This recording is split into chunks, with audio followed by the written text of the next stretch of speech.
नहीं, मैंने तो बीजेपी के खिलाफ भी कई तथ्यपूर्ण बातें, और मैक्सिमम अब जो मेरी सभाएं होती हैं उसमें तो हम लगभग 1 घंटा बीजेपी की बात करते हैं। किस प्रकार ये सड़क का उदाहरण देते हैं कि कलकत्ता से बनारस, दूसरी सड़क फिर बना रहे कलकत्ता से बनारस, यानी केवल पूंजीपतियों का देश बनाना चाहते हैं। कृषि भूमि को आप नष्ट कर रहे हैं ताकि आने वाले दिनों में सत्ता काबिज करने में, अब हम हिटलर का उदाहरण देते हैं, किस प्रकार हिटलर ने मुर्गे का पंख नोच नोच के लास्ट में उसको दाना डाला और अपने चरणों में लेके चले गए। तो ठीक वे कर रहे हैं, कृषि भूमि को नष्ट कर रहे हैं। भारतीय जनता पार्टी जो आज विश्व गुरु होने का दावा करती है, जो भारत को उन्नत राष्ट्र बनाने का दावा करती है, बिल्कुल खोखले हैं। भारत उन्नत राष्ट्र तभी बनेगा जब अडानी मैडम की, अंबानी मैडम की 3 लाख की साड़ी से नहीं, गांव के सबसे गरीब पत्नी जो है, गांव की उसकी गठरी में जो पैसा है वह जब बाजार मूल्य को तय कर पाएगी, तब विकास और तब उन्नति आप तय कर सकते हैं। यानी गांव के अंतिम पायदान पर जो व्यक्ति है, अगर वह बाजार मूल्य को तय कर पाता है अपनी आमदनी से, तभी राष्ट्र उन्नति होगा। तो इसलिए जिन्होंने भी कहा वो गलत कहा। हमने तो कई अवसरों पर नहीं, 1000 अवसरों पर हमने कृषि बिल को उदाहरण दिया कि कृषि बिल आपका कोरोना के टाइम में आया था, जबकि बिल लाने का 3 ही समय होता है, बजट सत्र, शीतकालीन सत्र या मानसून सत्र।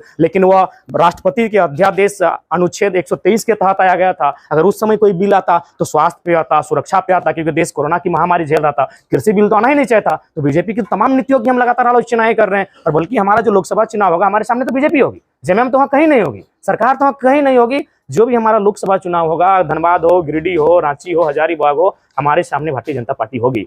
और ये आंदोलन का असर है। भारतीय जनता पार्टी जो आज पूरी दुनिया की सबसे ताकतवर, सबसे मजबूत पार्टी है, आज उसने प्रतिपक्ष विधायक दल का नेता किसे बनाया? अमर बावरी को। सचेतक किसे बनाया? जयप्रकाश भाई पटेल को। मैं उनको भी कहूंगा, ये आपकी काबिलियत है कितनी वो मुझे नहीं पता, लेकिन ये आंदोलन की देन है। इससे पहले कहां थे स्थानीय नेता? इससे पहले तो उन्हीं को पूछा जाता था, राय सिन्हा, पीएन सिंह, जयंत सिन्हा को पूछा जाता था, बीडी राम, निशिकांत दुबे को पूछा जाता था। आज जेपी पटेल और अमर बावरी को पूछा जा रहा है। ये आंदोलन के द्वारा तैयार की गई पृष्ठभूमि है, इससे आप खारिज नहीं कर सकते हैं।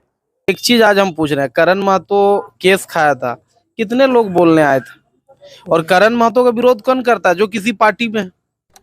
आम झारखंडी को पता है करण महतो क्या है, आम झारखंडी को पता है करण महतो किसके लिए लड़ रहा है, आम झारखंडी को पता है कि करण महतो मेरे आने वाले भविष्य, आने वाले बच्चों के लिए आवाज। ठीक है, सरकार है, सारे लोग सरकार के अंदर है, 3.5 करोड़ आदमी के लिए हेमंत सोरेन सीएम है, करण महतो के लिए अकेले सीएम नहीं है।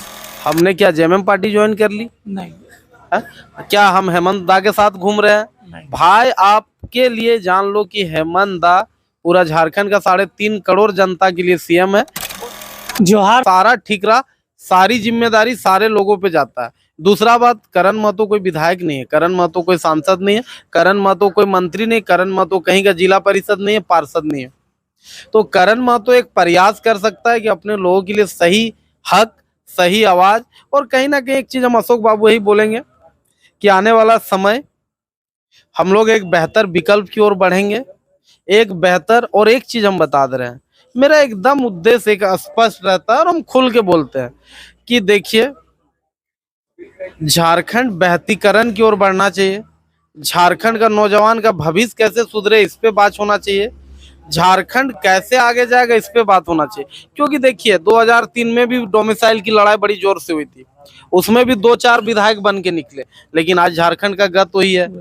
अगर इस बार भी हम लोग 5-10 विधायक बन के निकलेंगे और झारखंड का गत वही रहेगा, तो हमको लगता है फिर कोई झारखंडी किसी पे विश्वास नहीं करेगा, आगे नहीं बढ़ेगा। जो एक सम्मान के नजर से लोग देखते हैं, उन लोग आज देख रहा है, आज सबको पता है, आज सारे लोग देख रहे हैं कि झारखंड में चल क्या रहा है, क्या नहीं हो रहा है। और एक चीज हम नहीं कहते हैं, एक हर कोई कहता है, आपको भी हम बता दे रहे हैं, लास्ट यही हम बात बोलेंगे कि कौन सियासत करता है, कौन मोहब्बत करता है, मुझे मालूम है कौन मेरी हिफाजत करता है।